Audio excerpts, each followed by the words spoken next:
Hunter Buffington. Welcome to Hemp Barons. Thank you so much for having me, Joy. I'm really excited for our conversation today. It's so wonderful to have you because you, who have been so involved with the hemp industry and the emerging hemp industries for a number of years now, are doing some of the most important work, not just for the country, but for the entire planet. You're executive director of the Hemp Feed Coalition. And let's talk for a minute about what the Hemp Feed Coalition is and why it was even conceived. Why do we have to have a hemp feed coalition, Hunter? So many reasons. But let's start with what our mission is and then how we came to be born. And it's a great opportunity to talk about why we're here as well. So the Hemp Feed Coalition's primary mission is to gain federal legal approval for hemp as an animal feed ingredient. So this is hemp and all of its corresponding byproducts, which is really important because our secondary mission, and this really speaks to stabilizing the supply chain, making sure that our farmers do actually make a living, and also highlighting hemp as a viable agriculture commodity. And that's taking the next step of commoditizing those wastes and byproducts that come from the hemp industry by utilizing them as animal feed. So that's a very exciting way to really consider hemp maturing into that agriculture commodity that we all want it to be. So the formation of the Hemp Feed Coalition, and this is a tale that goes back to 2015. And in fact, Joy, when you and I met, this was a program underneath the Colorado Hemp Industries Association. And the reason it had been a program is because the Colorado legislature had actually passed a bill that would allow for hemp to be fed to animals. And this is something I'm sure we're going to talk about with the exciting legislation that just came out of Montana. But our feed control officials and our FDA regulators here in Colorado pumped the brakes on that legislation and said, unfortunately, state legislation can't supersede that federal legal approval. And so after the legislature was so enthusiastic, that bill, in fact, turned into a stakeholder study group to identify the resources and the pathway to gaining that federal legal approval. That stakeholder study you can actually find on our hempfeedcoalition.org website. It lays out all of the steps and also lists the amazing group of experts, of regulators, policymakers, animal feed experts, livestock experts, and of course, hemp experts that came together to complete that stakeholder study. Once the study was published, I'm sure you can imagine that all of this momentum that had been brought together through this study, it didn't have anywhere to go. And it was such an important aspect of bringing hemp online into that commodity space that the Hemp Feed Coalition was then born and became a program of COHIA. And it wasn't until 2020 that the Hemp Feed Coalition became its own formalized nonprofit. And that really happened because as we began to move forward, there was clear leadership and a lot of opportunity for us to work with legislators, regulators, and policymakers and researchers to actually get this work done. And I'm sure we'll talk about what the application really looks like. But there was a real need for this to be the focus, the mission of an organized group, because it is in fact so complex and takes so long to gain that federal approval. So that's why the Hemp Feed Coalition exists. And we're definitely making inroads, but it is quite a process. And in fact, let's take a moment to just back up a little bit for our listeners and because you and I are so aware when we say it's complex, it takes so long, it's such a tremendous undertaking. Let's give them, if we could, a little idea of what we're talking about. And if you would just explain that the way the application process works in our developed country and in others developed countries is that we here in the United States are just as picky, or a better word or more appropriate word is concerned with the safety and quality of what is put into an animal's mouth as we are with what is put into a human's mouth. And so if you could just explain to the listeners it- the each of the species that each ingredient needs its separate application for, and sort of the average price of an application. And you're probably understanding here that the gist I'm trying to get out there to our audience, Hunter, is really the complex nature and organized, structured nature of what we need to do just to get a single ingredient for a single species approved in the United States of America. Right. And so when we think about how we came to be at this place where hemp is not considered a legal feed ingredient, we have to look back at history and about prohibition. And so the reason that we came to this place is because prohibition was enacted at the same time that the FDA was formed and the Food, Drug, and Cosmetic Act was put into place. So when all of the processes for guaranteeing and ensuring consumer safety and food safety for both people and for animals, all of that happened when hemp was prohibited. So this explains a big reason why there's such a gap in the research that's necessary to prove food safety. And I'll touch on that a little bit more. So the way that we work on ensuring an ingredient is safe and approved to be used in human food and animal food is very similar. On the human food side, there's a food application process. On the animal feed side, there's a feed application process. And what I think is really important for our listeners to know is that it is just as rigorous, if not potentially more rigorous, and I'll explain why, to get a food approval as it is to get a feed approval. And the reason why is because each species has to go through a clinical feed trial in order to show safety and efficacy of that ingredient.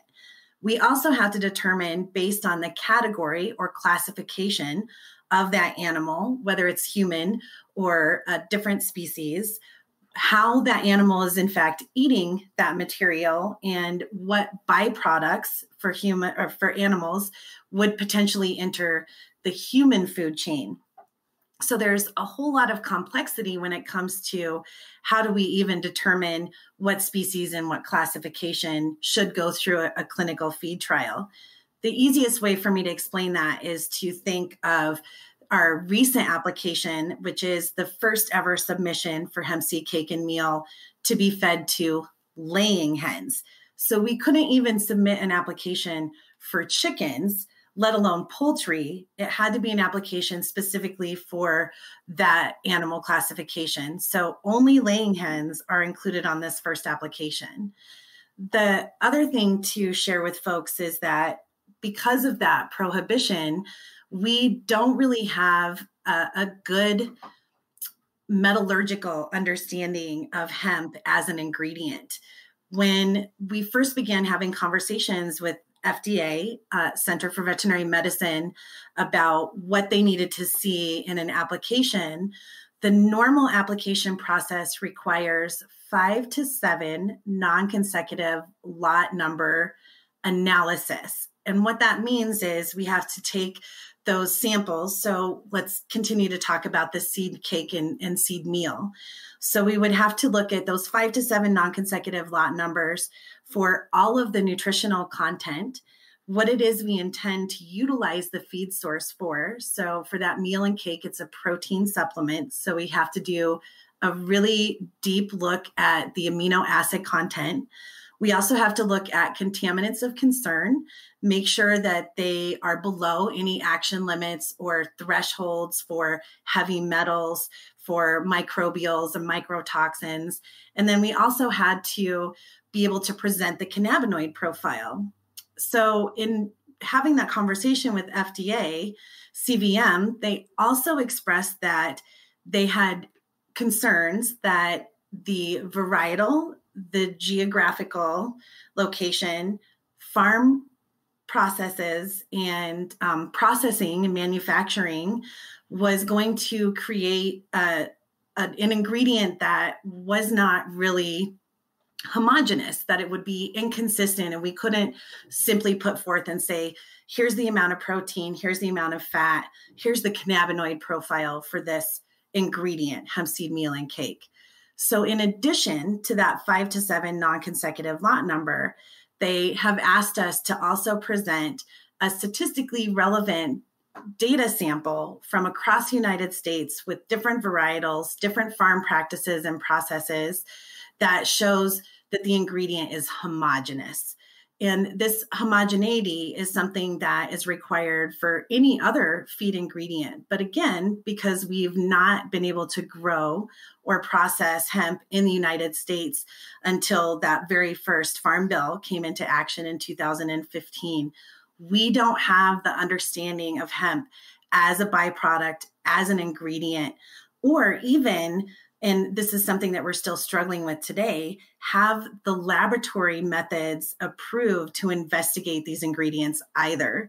So this request for additional information to show that each ingredient is consistent across the United States is really cumbersome and is not even touching on the clinical feed trials that we have to do for each of those species. This is literally the first step in creating the portfolio and the application. And this is the real job that the Hemp Feed Coalition is doing with meal and cake. We're also working on oil, pulp. We're looking at hulls, screenings and fines, really identifying where there's the best opportunity for these byproducts to become viable feed ingredients. Yes, and I so can't help it. Every time I hear byproduct, I'm like, she means co-product, you guys. She means co-product. Yeah, you're absolutely right. When we think of, that seed meal and seed cake and the seed oil, those are definitely co-products. I think when we think about screenings and fines, I would say that would be a byproduct. Oftentimes, it's so getting into sort of the crosshairs of what is waste stream versus, Yes. it's just Andrea Herman and I have all these years been like, guys, hemp doesn't have any byproducts. We only have co-products, but it's all in that, in sort of just trying to be that ambassador. And you're absolutely right. There are legitimate waste stream that we are making byproducts with. Yes. I think on top of all of the complexities and challenges that you have outlined, and by the way, talk about the heroic work of the Hemp Feed Coalition guys, because there's no way out of this but through, and an organization is taking it on and going through these steps because we have to go through these steps. It's just tremendously tedious, focused work that you're doing. But of those many challenges, you touched upon, of course, one of the more important ones, and that is when we are talking about, methodologies, particularly in this emerging, developing, thank you, prohibition, as she said sarcastically, for arresting the development of cannabinoid research that the whole planet is now in this tremendous rush to define. But one of the major concerns, whether it is a residual from decades of the very effective social engineering hysteria propaganda campaigns of the devil's lettuce, or whether there is some legitimate safety concern, the issue of bioaccumulation of cannabinoids, and of course, in particular, the intoxicating cannabinoid, delta-9 tetrahydrocannabinol, or commonly known as THC, and of course, the bioaccumulation of that within the animal that is then fed to the human. And we don't even have really these solid methodologies yet. Certainly, AOAC has created a wonderful global group that is worked on, I think, 17 of these cannabinoids, but in certain products, not in absolutely everything. So it's really quite a challenge. And yet here you are, putting one foot in front of the other, the Hemp Feed Coalition, and doing this tremendous work.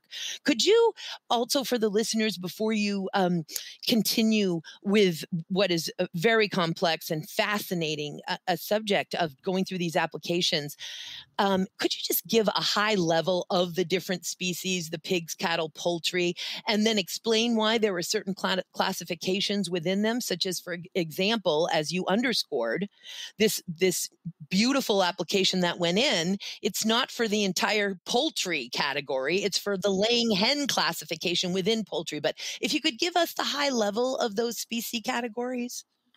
Yeah, absolutely. So, and fantastic introduction to what we're trying to overcome with these methodologies, and the fact that a tincture or a CBD oil is not the same matrix as a hemp seed or hemp grain product. And this is where we have troubles just extrapolating these methods.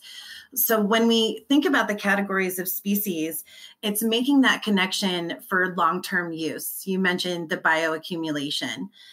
That's, of course, a concern when we think about the lifetime that a laying hen is actually going to be in production versus how long a broiler chicken is actually going to be eating or consuming that hemp before they're harvested. So that's a great way to think about those different classifications. I think the easiest way to think about it is to consider cattle. So when we think about beef cattle, there's really two sides to that industry. There's the finishing side where it's a shorter life cycle and we go from weaning to production to finishing and round backing to harvesting. And then you've got your cow calf pairs where that mama is going to have, maybe 10 or more calves over her life cycle. And her health and well-being is a direct component of the health and well-being of that calf. And then when we think about the dairy cow, that is a whole different aspect of the industry, because not only is she going to have a much longer life cycle producing those calves, but then her animal byproduct, again, back to that byproduct, because it would be a co-product with the calf, right? But her byproduct is then that milk. And that's where we start to have concerns over cannabinoid transference, like you mentioned. When we think about the way that cannabinoid residue travels in the body, we know that it's hydrophilic, it's fat loving. So there has to be some investigation into how does those cannabinoids transfer into milk or eggs versus a muscle tissue. And you can see where FDA CVM, it has some concerns and really wants to see the data and the science to show that it's safe and effective. But Joy, here's one of the problems that we've encountered with our research, and that is that FDA, and this is both on the human side and the animal side, has long been trying to establish toxicity with this plant. And we've had trouble establishing toxicity in any of our clinical feed trials, because even at a 30% inclusion, and mind you, most animals are like humans, where if you gave them a third of their diet in only one material, they're not very excited about it. Imagine that. So they don't eat enough of the hemp material to get anywhere near establishing toxicity or even health concerns. So this has actually been a problem for us in proving safety, because we don't have those established toxicities. We're working really hard to ensure that we have done enough clinical trials with enough species that we can show this safety, even at 2 times the intended feed rates that we're investigating right now.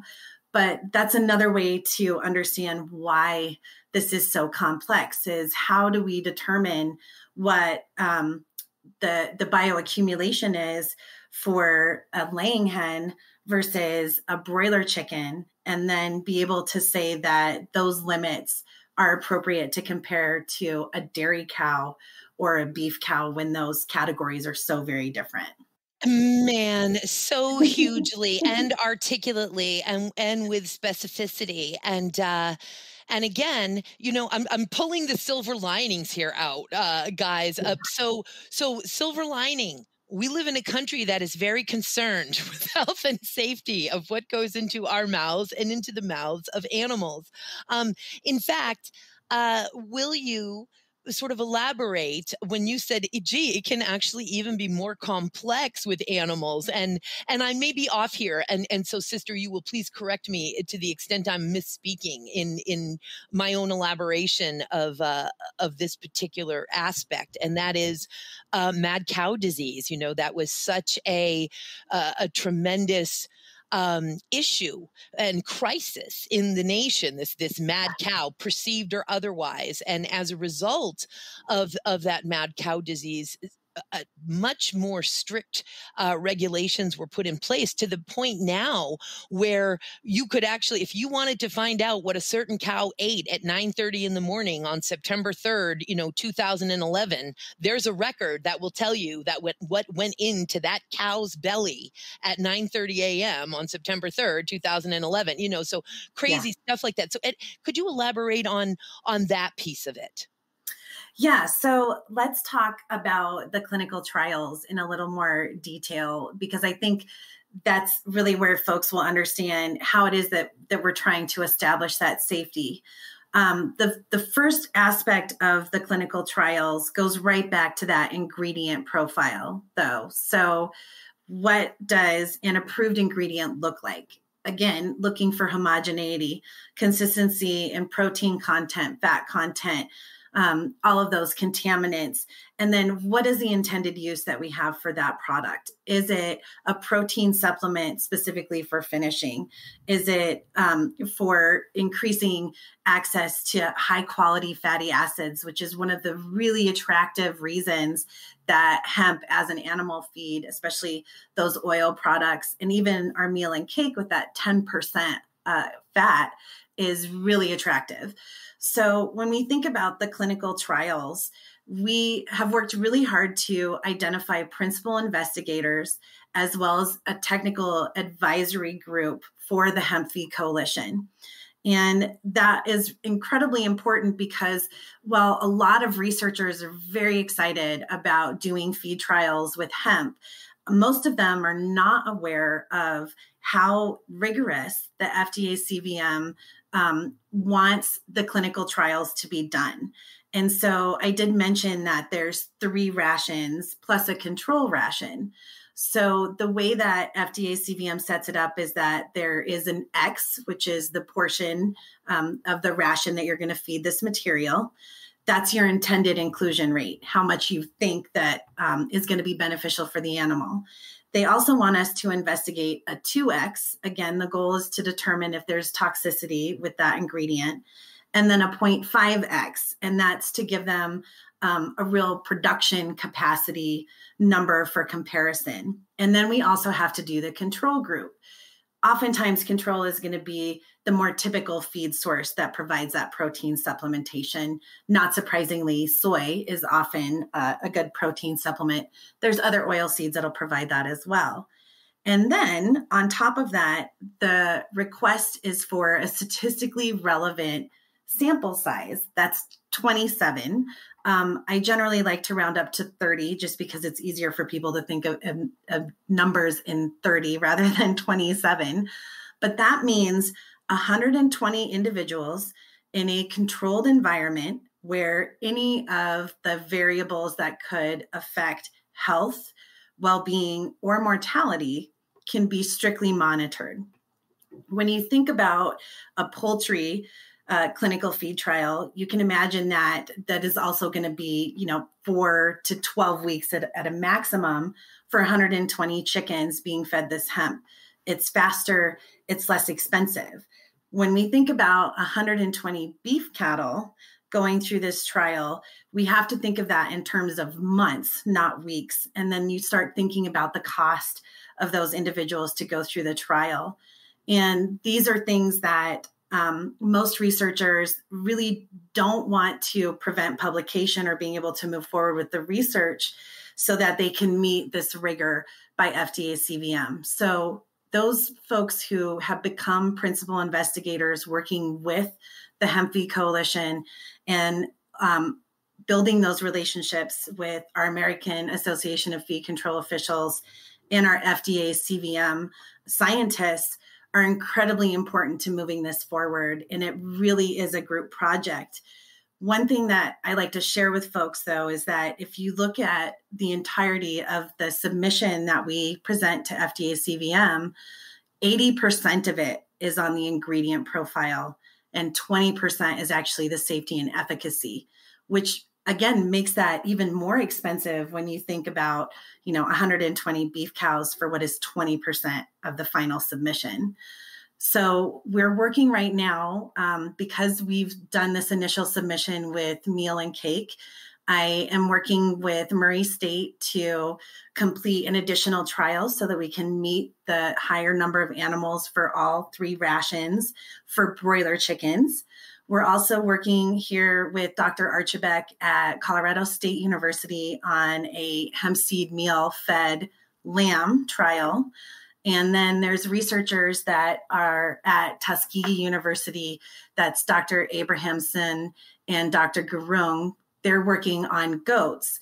My hope is that those clinical trials are going to be completed in enough time for us to submit additional species to the meal and cake definition and profile that we've already submitted.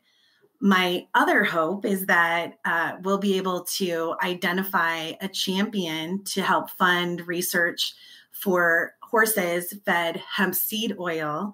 And we're working on that ingredient profile right now. And then I'm sure everyone's really excited about the work that Oregon State is doing on that pulp material. And so we're also partnering with them to move forward in building this portfolio. And remember, that's not only those 5 to 7 non-consecutive lot numbers, but it's this additional sample size of 40 certificates of analysis from across the United States. This is a project led by the hemp industry for the hemp industry, and not for, a big feed formulator who obviously has the resources and could do this.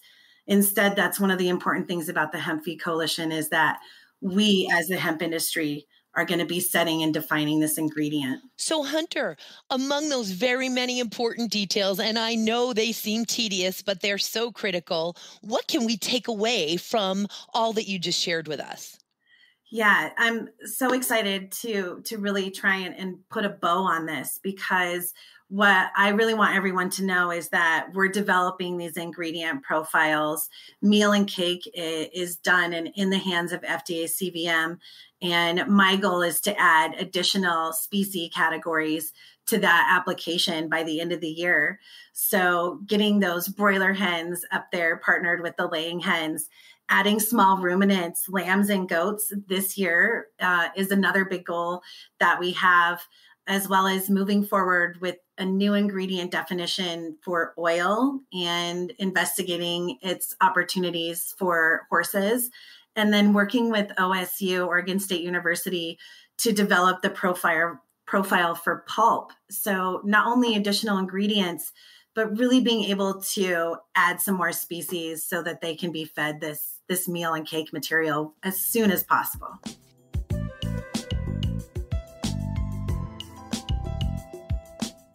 So you're almost on top of everything else, sister. You're an engineer, literally figuring out how can we take all of these moving parts and make them work together efficiently to advance the mission of the Hemp Feed Coalition and to advance the overall goal, which is to prove the safety and efficacy of these ingredients that we know so well are nutritious to our various animals. And also wanted to talk about, and this will dovetail into what happened in Montana and how the different states could move forward replicating the revolutionary piece of legislation that occurred there.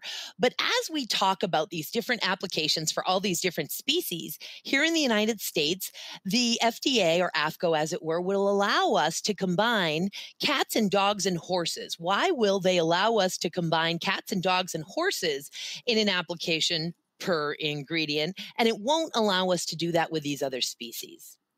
Absolutely. Great question, Joy. So it really comes down to pet versus production animals.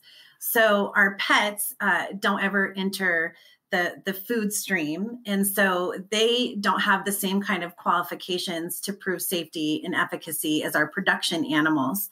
And the production animals, when we think about their life cycle, even those laying hens will often end up in our soup bowl at the end of their life cycle. So it's important to FDA CVM that when we talk about the residual cannabinoids and any potential bioaccumulation, that we understand what the impact is on those animal byproducts that will eventually enter the human food stream. So there's more rigor associated with those classifications of species than there is with our pets, who our primary concern with our pets is going to be their well-being and health, with the exception of performance horses. That's another area we could talk about all day. Thank you so much for that. And then when we talk about what different states can do, could you explain to the listeners the piece of legislation that was just passed and signed by the governor in the state of Montana as it relates to feed? Absolutely. So this is really exciting legislation. You know, I mentioned when we were talking about the formation of the Hemp Feed Coalition that Colorado had attempted to do the same thing in 2017. The big difference with what has happened in Montana is that there was much more support from the governor. We do also have a better understanding of hemp as an animal feed ingredient than we did in 2017 when we tried to accomplish this in Colorado. What I'm hearing, not just from Montana, but from other states, is that there is a real concern over having adequate feed sources because of fires, droughts, and floods across the United States. So a lot of states have reached out to me to ask how they can access these co-products that are just sitting in storage. This is where we're thinking about the meal and cake and the pulp material. And that's because there's a real need for this feed source. When we think about the legislative opportunity that Montana just exercised, it was putting in place the opportunity to feed hemp ingredients and co-products to the pet side of the industry. There is a lot less formalization for the legality of feeding pets than there is for the production animals, because they do enter the human food stream. So that's where their primary concern is. One of the things that I think is really important about the Montana legislation is not just that it's the first one, but that it provides an opportunity for the industry to work together. If Montana passes this bill and moves forward with hemp as an animal feed ingredient, but it can't cross state lines, have we really helped hemp as an agricultural commodity? What I would say to the industry is that there is huge opportunity here for us to work together to put in rules and statute making that will create this opportunity across the United States, and not just have each state working in a silo, which is really what we're seeing with a lot of the food rulemaking and promulgation. Right, Joy? When you think about what's happening across the United States, I would love to see us working more consistently together state by state for good rulemaking that allows for intrastate and interstate commerce. You've so hit the nail on the head. And it's quite fascinating to me because clearly the FDA has stated it is not lawful to market. It's their position statement. It's their guidance position. If this were actually the law, we'd all be in a completely different situation here in the United States. We wouldn't have this burgeoning cannabinoid or hemp extract or CBD industry for humans. Or for animals, as it were, because the guidance position of the FDA says it is not lawful to market CBD as a dietary supplement or a food additive. And yet, because it is a guidance position, of course, many states are moving forward, just as they are with adult use or medical cannabis. Clearly, the feds that's completely illegal at the federal level. Yet we see, because of states' rights within the Constitution that affords each state its own rights, them moving forward. We see them also moving forward in this nearly untenable, however glorious patchwork of state laws and regs with regard to, hemp extract or CBD for humans. And it does certainly beg the question of why aren't we doing that for animals as well? And ideally, and certainly we see Montana moving forward with that. And the bill has been passed. It was signed, in fact, by the governor, on April 11th. But that important distinction where Montana said, hey, we're willing to move our state line in the sand for pets, but we are not willing to move our state line in the sand for ag feed. That's a major distinction, of course, that you were making, and a major distinction that exists, and for folks to need to understand that. But certainly, in a perfect world, the states would work together and coordinate. And some do, as you well know. Like, there are states that are sort of used to working together. I notice that New York tends to check in with Florida on stuff, they've got a relationship, they've got a thing. And so, but ideally, yes, to unroll this in a way that is going to provide economic stability for our farmers, create the most reliable jobs, and set the entire industry up for success, we would do that more uniformly. And certainly the Hemp Feed Coalition is doing a wonderful job, as are so many of our other nonprofit groups, trying to send that message with the lawmakers and the regulators that we're speaking with. Can I ask you this? Could you share with our listeners, because this is such, when we say coalition, I mean, we're talking about academia, lawmakers, regulators, private industry, public industry, the whole bit, but maybe some of the highlights of the folks or groups that you're working with, the stars, so to speak, that you are allowed to disclose for the listeners that are on the Hemp Feed Coalition train. Absolutely. And it's unfortunate that we're not on video, because I was just nodding along with you during that whole last statement, Joy. There's so many things that you hit on that I think are important for the industry to know. And it's one of the reasons that I'm really proud to lead this coalition, is because we do have the support of those regulators and policymakers. That goes to our departments of agriculture. I work closely here in Colorado with our Department of Ag. Those researchers, a quick hit list of our principal investigators, because we cannot do this work without them. We've got Dr. Phillips, North Carolina State University, working on horses. We've got Colorado State University with Dr. Archibek and those lambs. Tuskegee, I mentioned, Dr. Gurung and Dr. Abrahamson working on those lambs. We've got Dr. Swanson and Dr. Neville working in North Dakota State University, Dr. Bayanez in Oregon State University working on pulp material for a number of animals. We also work with Dr. Kasula from Wanger Feed Group, who was instrumental with our laying hen application. Murray State, Dr. Parr working on those broiler chickens. So those guys are incredibly important. And I want to make a connection for our listeners as well, that IND Hemp, who was a huge proponent, did a massive amount of legwork for this Montana legislation, is one of our biggest champions. They're also funding the work in the research that's happening at CSU with those lambs. And it's those folks that are willing to put down the monies to support the research and then readily share that with the industry. Don't force it through intellectual property, but rather use that to bolster our information and to move this along. We just can't do it without that level of support and commitment. So my hat's off to IND Hemp for all of the work that they did in Montana. And then also with the championship, they were instrumental in finishing this first application to FDA CVM as well. And there's plenty of room for other champions who really want a first row seat and access to that research and want to go down in the history books as helping to make this happen. But you hit it on the head. This is a group of over 100 different business entities who pay $100 to become members.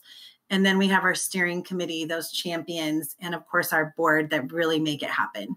Just such a heroic team on every single level. And to that end, how can people support the Hemp Feed Coalition, especially when we're talking about that $100 membership and donation, sister? Let's hear it. Absolutely. So our goal is to have as diverse a membership as possible. So it's so simple. It's as simple as we could make it to become a member and engage with us and support the work we're doing. You just have to go to www.hemp-feed-coalition.org. You donate $100. I watch for those donations. That's all you have to do to become a member. If you believe in what we're doing and you want to have more of a leadership role, you can contribute $300 to join our steering committee. Members can also be on a work group. That's where you really get to influence what it is that we're doing. When it comes to championing research, there's so much opportunity for those folks that need the marketing or want the marketing or want to associate themselves with this kind of historical cause and the opportunity to really lift hemp into that agricultural commodity space. There's sponsorships and championships that will help us do that work as well. All of that information is on our website. But the other thing that our hemp industry members can do is share certificates of analysis from work that you've done either in your processing facility or even on the farm, so that we can build that profile to show to FDA CVM that hemp grown across the United States, no matter the varietal, where, how it's grown, can be approved as an animal feed ingredient consistently. That's where we're going to commoditize the byproduct. That's where we're going to have the opportunity to have enough supply to meet the demand to enter the animal feed segment. And we will have these links on our website at PodCONX.com. That's PodCONX, PodCONX.com for Hunter and for the Hemp Feed Coalition. When you get to the Hemp Feed Coalition's website, you'll go to the Get Involved menu option at the top. You'll see Become a Champion, Volunteer, Donate Hemp, Share Data. These are all ways that you can contribute and support the critical work being undertaken by the Hemp Feed Coalition. And to become a champion, you'll see that by donating $100 and you just click the donate box, it gives you an empty box. If you want to donate $100, that donation will make you a member of the Hemp Feed Coalition. And of course, larger donations and then the $300 donation that Hunter just described to us. Thank you 10 million times over from the bottom of my hempen heart, sister, for the essential work that you and the Hemp Feed Coalition are doing and for the promise that you are delivering on every day as you advance this mission forward. Hunter, thank you for being on Hemp Barons today. Thank you so much for having me and for being excited to talk about the work that we're doing. It's fascinating and so important. We'll have you back on again for an update soon. And thank you, Hunter. Enjoy the rest of your month. Thank you. You guys too.